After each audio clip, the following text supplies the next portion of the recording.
சனி வக்ர பயிற்சி, கடகராசி, புனர்பூச நட்சத்திரம். இந்த கடகராசிக்காரர்களுக்கு சனி வக்ரம் அப்படிங்கிறது எப்படி இருக்கும்? பாக்கியஸ்தானத்தில் 9ஆம் இடத்துல வக்ரமாகிறார் சனி. பாக்கியஸ்தானம் அப்படின்னாக்கா உங்களுக்கு குருவுடைய வீடு.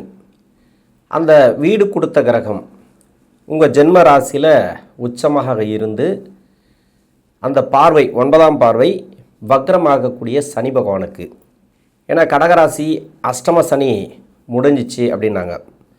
அஷ்டம சனி எல்லாம் முடிஞ்சு இல்லைன்னு சொல்ல. இந்த கடகராசிக்கு சனி வக்ரமாகும்போது அஷ்டம சனியோட தாக்கத்தை கொடுக்குமா அப்படின்னு கேட்டிங்கனாக்கா அதெல்லாம் கிடையாது. இதே 2025 சனி வக்ரமானார். அந்த டைமில் கும்பராசியை டச் பண்ணார். இப்போ மீனராசியில் தான் வக்ரமாகிறார். இந்த மீனராசியில் இருக்கக்கூடிய சனி ரேவதி நட்சத்திரம் 2ஆம் பாதத்திலிருந்து பின்னோக்கி உத்திரட்டாதி 2ஆம் பாதம் வரைக்கும் வருவார். இது பின்னோக்கி வர மாதிரி ஒரு மாயத்தோற்றம். ஆனால் அந்த 2 நட்சத்திரத்தையும் டச் பண்ணுறாரு இந்த சனி பகவான். அப்போது உங்களுக்கு எப்படி இருக்கணும் அப்படின்னா, உங்கள் சுய ஜாதகத்தில் சனி நகரக்கூடிய இடம்னு இருக்கு இல்லையா, மீனராசியில் அந்த 2 நட்சத்திரத்தில் சனியுடைய பார்வை பார்த்தீங்கன்னாக்கா 3, 7, 10. 3ஆம் பார்வை ரிஷபராசியை உங்கள் ராசிக்கு 11ஆம் இடத்தை. அதே ராசிக்கு 3ஆம் இடத்தை 7ஆம் பார்வையாக சனி பார்க்குறார். அதே ராசிக்கு 6ஆம் இடத்தை சனி பார்க்குறார். இது இந்த 3 இடங்கள் ப்ளஸ் சனி நகரக்கூடிய இடங்கள். இந்த 4 இடங்களில் அந்த நட்சத்திராதிபதி வக்ரமாக இருந்தால், அதாவது ரேவதி நட்சத்திராதிபதினு சொல்லக்கூடிய புதன், இன்னொன்று உத்திரட்டாதி நட்சத்திரம் அப்படின்னு சொல்லக்கூடிய சனி, இந்த 2 நட்சத்திராதிபதியும் உங்களுக்கு பாதகாதிபதியோட நட்சத்திரங்கள். ஒன்று சனி பார்வையில் இருந்தால் நல்லா இருந்துச்சுனாக்கா பரவாயில்ல, அதாவது வேறு லக்னமாக இருந்து அந்த லக்னத்துக்கு சுபரா இந்த சனி பகவான் இருந்தால், இல்லை புத பகவான் இருந்தால் சிறப்பு. ஒரு லக்னத்துக்கு சனி சுபராக வந்தால் புதனும் அந்த லக்னத்துக்கு சுபராக தான் இருப்பார். அப்போ அது நல்ல பலன்களை கொடுக்கும். ஆனால் இதே லக்னம் சந்திரன் லக்னம், சூரியன் லக்னம், செவ்வாயோட லக்னம், இதுக்கெல்லாம் பார்த்தீங்கன்னாக்கா புதனோ சனியோ நன்மை செய்யாது. நன்மை செய்யாத கிரகம் வக்கரமாக இருக்கும்போது அந்த கிரகத்தை சனி பார்வை, வக்கர சனி பார்வை படும்போது அந்த காரகத்துவம் என்ன நட்சத்திரத்தில் இருக்கோ அந்த நட்சத்திரத்துக்கு உண்டான காரகத்துவம் பாதிக்கப்படும். அப்படி தான் எடுத்துக்கணும். எல்லாருக்குமே கெடுபலன் செய்யும் அப்படின்னு சொல்லிட முடியாது. அந்த சனி நகரக்கூடிய இடத்துல சனி பகவானோ, சனி பார்க்கக்கூடிய இடத்துல சனி பகவான் இல்லைனா புதன் இருக்கோ அப்படின்ட்டு எல்லாருக்குமே சொல்ல முடியாது. அது ஒரு சில பேருக்கு மட்டும்தான் இருக்கும். அவங்களுக்கு தான் இந்த பாதிப்புகளை கொடுக்கும். மற்றபடி தசாபுத்தி எப்படி இருக்கோ அது சம்மந்தப்பட்ட வெற்றி வாய்ப்புகளை தான் உங்களுக்கு கொடுக்கும். ஒரு சில டைம் பார்த்தீங்கன்னாக்கா இந்த கடகராசி புனர்பூச நட்சத்திரக்காரர்களுக்கு ஒரு சில காலமாக கொஞ்சம் ப்ராப்ளத்தை கொடுத்துது. உங்கள் ராசிக்கு 7ஆம் இடத்துல 8ஆம் இடத்துல ராகு கேது இருந்தால், சமீப காலமாக அதாவது சுய ஜாதகத்தில் இருந்தால் உங்களுக்கு 2018 ப்ராப்ளத்தை ஸ்டார்ட் பண்ணியிருக்கும். இல்லை ஒரு சில பேருக்கு 2021 ப்ராப்ளத்தை கொடுத்துருக்கும். இது பெரும்பாலும் பார்த்தீங்கன்னாக்கா அந்த வீடு, அதாவது எந்த வீட்டில் சனி போகிறாரோ அந்த வீட்டில் ராகு கேது இருந்தால், இல்லை வக்ர கிரகங்கள் இருந்தால், வக்ர கிரகத்தை சனி பகவான் பார்த்தால் நிறைய ப்ராப்ளத்தை கொடுக்குது. அது தொழில் சார்ந்து, வேலை சார்ந்து. ஒரு சில பேருக்கு வேலையில் பிரச்சனை, தொழிலில் பிரச்சனை. எங்கே வருமானம் வருதோ, ஒரு சிலருக்கு தொழிலில் வருமானம் வரும், அந்த தொழிலில் பிரச்சனையை கொடுக்கும். ஒரு சிலருக்கு வேலையில் வருமானம் வரும், அதாவது எம்ப்ளாயாக இருப்பாங்க. எப்படியும் வருமானம் வரணும் இல்லையா, உக்காந்துட்டே இருந்தால் வருமானம் வராது இல்லையா. அப்போது அந்த இடம் பிளாக் ஆகும். மன அழுத்தத்தை கொடுக்கணும், மனசு ஒரு நெருக்கடியை கொடுக்கணும், பணத்தை தடை பண்ணால் தான் அது நடக்கும். அப்படின்றதுனால வேலையும் தொழிலும் பிளாக் ஆகும். அது ஒரு சில காலமாக இருந்திருக்கலாம், அதுக்குண்டான நெருக்கடிகள் இருந்திருக்கலாம். அது எல்லாமே இந்த சனி வக்கர காலத்தில் தீர்வுக்கு வரும். நல்லாவே இருக்கும். வேலை இல்லாதவங்களுக்கு வேலை வாய்ப்பு, தொழில் கொஞ்சம் டவுனாக இருக்குது அப்படின்னாக்கா அந்த தொழிலெல்லாம் கொஞ்சம் பரவாயில்ல. ஏன்னா 9ஆம் இடத்துல தான், பாக்கியஸ்தானத்தில் தான் சனி பகவான் இருக்கிறார். பெரிய கெடுபலன்களை கொடுக்க மாட்டார். இது தசாபுத்தி படி பார்த்தோமானால் புனர்பூச நட்சத்திரம் குருவுடைய நட்சத்திரம். இது தசா காலங்கள் 16 வருடம். இதில் 4ஆம் பாதம் மட்டும் இருக்கிறதுனால 4 வருடங்கள் தான் இந்த தசா புத்தி இருப்புகள் இருக்கும். என்னோட கணக்குப்படி நான் 3 வருடத்தை நான் எடுத்துக்கிறேன். 3 வயசு வரைக்கும் உங்களுக்கு குரு தசை நடைமுறைக்கு வந்தால் பிறகு 19 வருடங்கள் சனி தசை. 3 + 19 22 வயசு வரைக்கும் சனி தசை நடைமுறைக்கு வரும். எப்பவுமே நான் படிக்கிற காலத்துலேருந்து சொல்ல ஆரம்பிப்பேன். 95 வயசு வரைக்கும் சொல்லுவேன். இப்போ படிக்கிற காலகட்டத்தில் 16 வயசுலேருந்து 22 வயசு வரைக்கும் இப்போ சனி தசை வருது. இப்படி தான் வரும். இந்த புனர்பூச நட்சத்திரக்காரர்களுக்கு கரெக்டாக இருக்கும். ஒரு 6 மாதம் முன்ன பின்ன வரலாம். ஒரு சில பேருக்கு சுய ஜாதகத்தை பொறுத்து, இல்லை 1 வருஷம் கூட முன்ன பின்ன வரலாம்.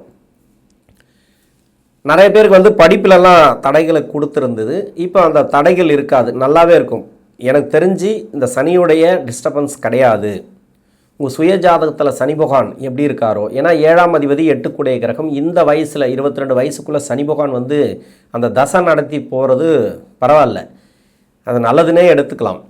ஏன்னா இளம் வயசு காலகட்டத்தில் வந்துச்சுனாக்கா நிறைய எதிர்ப்புகள், நிறைய வந்து அவமானங்கள், அது மாதிரி நம்ம எடுக்கிற முயற்சிகள் வந்து சரியாக வராமல் தடை தாமதங்கள், எல்லா பக்கமும் கடிவாளத்தை போடும், எல்லா பக்கமும் தடைகளை போடும் இந்த சனி அந்த தசை வந்துச்சுனாக்கா. ஏன்னா அந்த ராசிக்கு நன்மை செய்யாத தசை. மறைமுக சுப தொடர்பில் இருந்துச்சுன்னா சிறப்பு.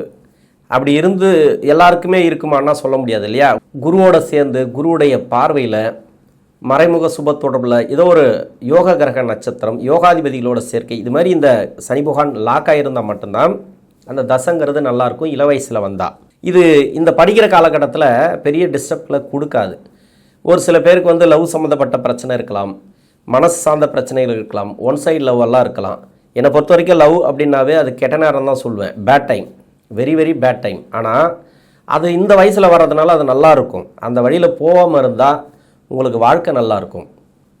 22 வயசுக்குள்ளே இல்லை 24 வயசுக்குள்ளே எந்த அளவுக்கு முடியுமோ அந்த அளவுக்கு படிங்க. 22 வயசுலேருந்து 39 வயசு வரைக்கும் புதன் தசை 17 வருடங்கள். 40 வயசு கூட ஒரு சில பேருக்கு வரலாம், 38 37 கூட முடியலாம் புதன். நான் ஏன் படிப்பு பற்றி அவ்வளோ சொல்கிறேன் அப்படின்னாக்கா, அந்த கடகராசிக்கு புதன் தசையும் நன்மை செய்யாது. எப்படியோ கர்ம அடிப்படையில் மறைமுக சுப தொடர்பு. அவர் வந்து எப்பவுமே அந்த சூரியனோட சுற்றிட்டே இருப்பாப்புல. முக்கூட்டு கிரகங்கள் சொல்லக்கூடிய சூரியன், புதன், சுக்கிரன், இந்த 3 கிரகம் ஒன்றா சுற்றிட்டே இருக்கும். ஒன்று வக்கரமாயிரும், இல்லை அஸ்தங்கமாயிரும், இல்லை 3 6 10 11 மறைஞ்சிடும். ஏன்னா மாத கிரகங்கள் இல்லையா. 3 6 10 11 இருந்து தசை பண்ணிச்சுனாக்கா இது சிறப்பு.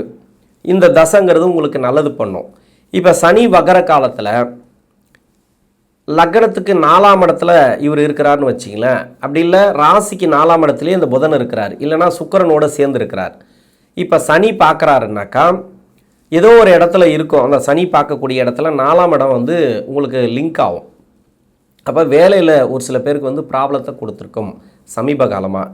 இன்னொன்று பார்த்தீங்கன்னாக்கா, புதுசாக வேலை தேடக்கூடிய நபர்களுக்கு இப்போ வெளிநாடு சம்மந்தப்பட்ட வேலை, இல்லைனா புதிய வேலை வாய்ப்புகள், ரொம்ப நாளாக வேலை தேடிட்டு இருக்க கிடைக்கல, இல்லை வேலை கிடச்சிருக்கு அந்த வேலை சரியில்லை, இப்போ வேலை சரியாகும். ஏன்னா ஒவ்வொரு தசைக்கும் நம்ம சொல்லிட்டு தான் வரோம், ஒவ்வொரு பயிற்சிக்கு நம்ம சொல்லிட்டு தான் வரோம். நிறைய பேருக்கு வந்து அந்த வேலை கிடைக்குது, வேலையில் வந்து ஸ்ட்ராங் ஆகிடுறாங்க. ஆனால் அஷ்டம சனியில் தான் கொஞ்சம் கஷ்டப்பட்டாங்களே தவிர இந்த காலகட்டம் அப்படிங்கிறது உங்களுக்கு சிறப்பு. முயற்சி எடுத்திருப்பீங்க, அந்த முயற்சிகளுக்கு தடை கொடுத்துச்சு இல்லையா. இவ்வளோ நாளாக கொஞ்சம் தடைகளை கொடுத்துட்டே வந்திருக்கும். அந்த தடைகள் இப்போ இருக்காது. இப்போது அந்த முயற்சிகள் வந்து வெற்றி வாய்ப்புகளை கொடுக்கும். வேலை சார்ந்து முயற்சி பண்ணாலும் சரி, நீங்கள் திருமணத்துக்காக முயற்சி பண்ணாலும் சரி, இதெல்லாம் சக்ஸஸை கொடுக்கும். ஏன்னா 7ஆம் அதிபதி நட்சத்திரத்தில் தான் இப்போ சனி போயிட்டுருக்காரு. அந்த நட்சத்திரத்தில் வக்ரமாகி இருக்கிறப்பல இப்போ இந்த டைம் வந்து திருமணம் சார்ந்து முன்னேற்றங்கள் ஏற்படும். திருமணத்தில் யாராருக்கெல்லாம் பிரச்சனை இருக்கோ அந்த பிரச்சனைகள் இந்த காலகட்டங்களில் சால்வ் ஆகும். குடும்ப வாழ்க்கையை பொருளாதாரத்தில் நிறைய நெருக்கடிகளை கொடுத்தது இல்லையா, அதெல்லாம் வந்து இப்போ சால்வ் ஆகிறதுக்கான வாய்ப்புகள் அதிகமாக இருக்குது. திருமணம் இது பரவாயில்ல, என்னை பொறுத்த வரைக்கும் குரு ஜென்ம ராசிக்கு வந்த பிறகு நல்லாவே இருக்குது அப்படின்னு எடுத்துக்கலாம். நிறைய பேருக்கு வந்து திருமணம் அப்படிங்கிறது சக்ஸஸ் ஆகிருக்கு. லவ் மேரேஜ் எல்லாம் கூட சக்ஸஸ் ஆகிருக்கு, இல்லைன்னு சொல்லலை. தொழில் செய்யக்கூடிய நபர்கள் கொஞ்சம் கவனமாக முதலீடெல்லாம் கொஞ்சம் பார்த்து போடுங்க. பெரிய முதலீடுகளை தவிர்ப்பது நல்லது. இன்னொன்று, உங்கள் தொழில் சார்ந்து உங்களுக்கு தெரியும் எல்லாமே, எதை பண்ணணும் எதை பண்ணக்கூடாது அப்படின்ட்டு. ஆனால் தவறான ஒரு இது இருக்குது இல்லையா, இப்போ முதலீடு அப்படின்னு அதில் மட்டும் போடாதீங்க. இந்த ஷேர் மார்க்கெட்டு, ஸ்டாக் மார்க்கெட்டு எல்லாம் இந்த சனி வக்கர காலத்தில் வேண்டாம். ஏன்னா உங்கள் சுய ஜாதகத்தில் ஏதோ ஒரு இடத்துல லிங்க் ஆகும். அந்த 7ஆம் அதிபதி 8ஆம் அதிபதி இவர் உத்திரட்டாதியில் வரும்போதெல்லாம் கொஞ்சம் பிரச்சனை கொடுக்கும். அதெல்லாம் கொஞ்சம் பார்த்து பண்ணுங்கள். அடுத்து வந்து கேது தசை 40 வயசுலேருந்து 46 வயசு வரைக்கும் கேது. இந்த கேது பகவான் பார்த்தீங்கன்னாக்கா நிறைய பேருக்கு அந்த கேது தசையில் நிறைய பேர் பாதிச்சிருக்காங்க. அந்த கேது தசை வந்து 1978லேருந்து 81 வரைக்கும் இந்த 3 வருடம் இருக்கு இல்லையா, 3-4 வருடங்கள் உங்களுக்கு வரும். இதில் அந்த கும்ப வீட்லேயும் மகர வீட்லேயும் இருந்திருக்கு. அவங்களுக்கெல்லாம் நிறைய பிரச்சனைகளை கொடுத்துருக்கு. இன்னொன்று வந்து சனி வந்து 7ஆம் இடத்துலையும் 8ஆம் இடத்துலையும் போகும்போதும் நிறைய ப்ராப்ளத்தை கொடுத்துருக்கு. இது வரைக்கும் கடன் பிரச்சனைகளை கொடுத்துருக்கு. வேலை வாய்ப்பில் நிறைய தடை தாமதங்களை கொடுத்துருக்கு. இவங்களுக்கெல்லாம் இப்போ சரியாகும். இந்த டைமுங்கிறது பரவாயில்ல, நல்ல ஒரு மாற்றங்களை பார்க்கக்கூடிய டைம் கேது தசையில். இந்த கேது தசையில் தொழில் செய்யக்கூடிய நபர்கள் மட்டும் கொஞ்சம் கவனமாக பண்ணுங்கள். ஏன்னா அந்த டைமில் பிறந்தவங்க மட்டுமே 1978 to 81 வரைக்கும். அதே 69லேருந்து 72 வரைக்கும் சூரியனோட சந்திரனோட வீட்டில் தான் அந்த கேது பகவான் இருந்தது. அந்த டைமில் இருக்கிறவங்களும் கொஞ்சம் பார்த்து தொழில் பண்ணுறது நல்லது. தொழில் வேலை வாய்ப்பெல்லாம் கொஞ்சம் பார்த்து பண்ணுங்கள். மற்றபடி ஓகே தான், உங்களுக்கு பெருசாக கெடுபலங்கள் கிடையாது. அடுத்து வந்து சுக்கிரதசை. சுக்கிரன் 46லேருந்து 66 வரைக்கும் சுக்கிரன். இந்த சுக்கிரதசை இதுதான் இங்கே வந்து பெரிய ப்ளஸ்ஸு. சுக்கிரன் அப்படிங்கிறது ராசிக்கு 4ஆம் அதிபதின்னு சொல்லக்கூடியவர். இந்த சுக்கிரன் வந்து சனி பகவானுடைய பார்வையில் இல்லை, நிறைய பேருக்கு வந்து இப்போதைக்கு இல்லை. அப்போ இந்த சுக்கிரதசையில் இருக்கிறவங்களுக்கு நிறைய வேலை மாற்றங்களை கொடுக்கும். ஒரு சில பேருக்கு வந்து குருவுடைய வீட்டில் இருக்கிறவங்களுக்கு சுக்கிரன், இன்னொன்று வந்து சுக்கிரன் ஆட்சியாகி 11ல் இருக்கிறவங்களுக்கெல்லாம் நல்ல ஒரு வேலை வாய்ப்பு. இப்போது வேலையில் நிறைய பேருக்கு வந்து ஸ்ட்ரகிள் கொடுத்தது இல்லையா சமீப காலமாக, அவங்களுக்கெல்லாம் நல்லா இருக்கும். சனியோடைய லக்கணமாக வர்றவங்களுக்கு இல்லைனாக்கா சுக்கிரனோட லக்கணமாக வரவங்களுக்கெல்லாம் வேலை சம்மந்தப்பட்ட பாதிப்புகள் ஒரு சில காலமாக இருக்கும். அதெல்லாம் இப்போ தீர்வு வரும், நல்லாயிருக்கும். அந்த வேலைங்கிறது நல்லாயிருக்கும். குடும்ப வாழ்க்கையில் இருக்கக்கூடிய பிரச்சனைகள் நெருக்கடிகள் மாறும். கடன் பிரச்சனைகள் தீரக்கூடிய வாய்ப்பு இருக்குது. நிறைய பேருக்கு வந்து அந்த வேலை பிரச்சனை தான் கொடுத்தது சமீப காலமாக அந்த மீனராசிக்கு வந்த பிறகு. ஏன்னா அஷ்டம சனியில் கூட நல்லா இருந்தேன் சார், 2023லேருந்து தான் எனக்கு ப்ராப்ளமே ஸ்டார்ட் ஆச்சு. ஏன்னா 2023லலாம் யாருக்கெல்லாம் ப்ராப்ளம் ஸ்டார்ட் ஆகிருக்கும் அப்படின்னாக்கா 1969லேருந்து 72க்குள்ளே பிறந்தவங்களுக்கு வந்து நிறைய பேருக்கு வந்து அந்த ப்ராப்ளத்தை கொடுத்துருக்கு. ஏன்னா ராகு வந்து கும்பத்தோட வீட்டில் இருந்தார், கும்பம் மகரம் வீட்டில் இருந்தார். 2 வீட்லேயும் சனி தான் அதுக்கு வந்து அந்த வீட்டு அதிபதி. அந்த இடத்துல சனி கடக்கும்போது இப்போ சமீப காலமாக 2018க்கு பிறகு 20லேருந்து 24, 25 வரைக்கும் அந்த கும்பராசியில் இருக்கும்போது நிறைய ப்ராப்ளத்தை கொடுத்தது. அது வந்து அந்த ராகு கடக்கும்போது, இப்போ ராகு அங்கே தான் இருக்கார். இதெல்லாம் வந்து நிறைய வேலை சம்மந்தமாக நிறைய பிரச்சனை கொடுத்தது. இன்னொன்று கடன் சம்மந்தமாக மணி லாக் ஆகிறது, இது மாதிரியெல்லாம் நிறைய கொடுத்துருக்கு. இது எல்லாமே இப்போ சரியாகும். மீனராசியில் இருக்கக்கூடிய சனி பகவான் இந்த வக்கர காலங்களில் நல்ல ஒரு மாற்றங்களை கண்டிப்பாக கொடுப்பார். இடம் சம்மந்தமான பிரச்சனைகள், அதாவது ஒரு இடம் விற்கல, அது விற்கும். இப்போது ஒரு இடம் வாங்கணும்னு நினைப்பீங்க, அந்த இடம் வாங்கலாம். ரொம்ப நாளாக கடன் பிரச்சனையிலே இருப்பாங்க, ஆனால் இடம் வாங்குவாங்க, வீடு கட்டுவாங்க ஒரு சில பேர். அதை நான் பார்த்துருக்கேன் நான். இன்னொன்று வண்டி வாகன சேர்க்கை, இது எல்லாமே கொடுக்கும். விசா பிரச்சனைலாம் ஒரு சில பேருக்கு வந்து தீர்வுக்கு வரும். நிறைய பேருக்கு வந்து பார்த்திங்கனாக்கா விசா பிரச்சனை இருக்குது. வெளிநாட்டில் இருக்கிறவங்களுக்கு வேலை இருக்குது, விசா இல்லை, விசா இருக்குது, வேலை இல்லை, அது மாதிரி நிறைய போயிட்டுருக்கு. அது எல்லாமே இப்போ சரியாகும். நல்ல ஒரு மாற்றங்களை இப்போ எதிர்பார்க்கலாம் இந்த சுக்கிரதசையில் இருக்கக்கூடிய நபர்கள். ஏன்னா சுக்கிரன் வந்து 4ஆம் அதிபதி அப்படிங்கிறதுனால சனி பார்வையில் இருந்தால் வேலை பிரச்சனை இருக்கும் சமீப காலமாக. சனி பார்வையில் இல்லைன்னா கூட வளர்ச்சி இல்லாமல் இருக்கும். அந்த வளர்ச்சிங்கிறது இப்போ ப்ரொமோஷன் கிடைக்கிறது, அது மாதிரி இடமாற்றங்கள், நீங்கள் நினச்ச இடத்துக்கு போகிறது, அதாவது இடம் மாற்றிட்டு போகிறது, அதெல்லாம் இப்போ சக்ஸஸ் ஆகிறதுக்கான வாய்ப்புகள் அதிகமாக இருக்குது. அடுத்து வந்து சூரியன் சந்திரன் செவ்வாய் தசைகள், இந்த 3 தசை நான் சேர்த்து சொல்லிடுறேன். இது வந்து இந்த புனர்பூச நட்சத்திரக்காரர்களுக்கு 3 தசையும் சிறப்பான தசைகள் அப்படின்னு எடுத்துக்கலாம். இது வந்து புனர்பூச நட்சத்திரக்காரர்களுக்கு என்ன வயசில் வரும் அப்படின்னாக்கா 66 வயசுலேருந்து 90 வயசுக்குள்ளே இந்த 3 தசைகள் படிப்படியாக அப்படியே அடுத்தடுத்த தசைகளாக வந்துடும். இது நன்மை செய்யக்கூடிய தசைகள். உங்களுக்கு சனி பார்வையில் சூரியன் இருந்தால் கூட, இல்லை செவ்வாய் இருந்தால் கூட, அப்படியே வந்து சந்திரன் இருந்தால் கூட, சந்திரன் இருக்காது மெயினாக பார்த்தீங்கன்னாக்கா, சந்திரன் வந்து இங்கே தான் இருப்பார், இப்போ புனர்பூச நட்சத்திரத்தில் தான் இருப்பார். அப்படி பார்த்தீங்கன்னாக்கா இந்த சூரியன் இருந்தாலும் சரி சனி பார்வையில், இல்லை சனி நகரக்கூடிய இடத்துல செவ்வாய் இருந்தாலும் சரி, யாராருக்கெல்லாம் மணி லாக் ஆகிருக்கோ, பொருளாதார பிரச்சனைகள் யாராருக்கெல்லாம் இருக்கோ அவங்களுக்கெல்லாம் இப்போ பொருளாதார பிரச்சனைகள் தீர்வுக்கு வரும். குடும்ப வாழ்க்கையில் இருக்கக்கூடிய நெருக்கடிகள் மாறும். உங்களுக்கு விட உங்கள் வீட்டில் வந்து நிறைய குடும்ப பிரச்சனை இருக்கும். இன்னொன்று வாரிசுகளோட வளர்ச்சி இருக்காது, வாரிசுகளுக்கு இப்போ வளர்ச்சி இருக்கும். இந்த டைமுங்கிறது ஒரு தொழில் அமையும், வேலை அமையும். இது மாதிரி நிறைய மாற்றங்களை பார்க்கலாம் சூரியன் சந்திரன் செவ்வாய் தசைகளில்.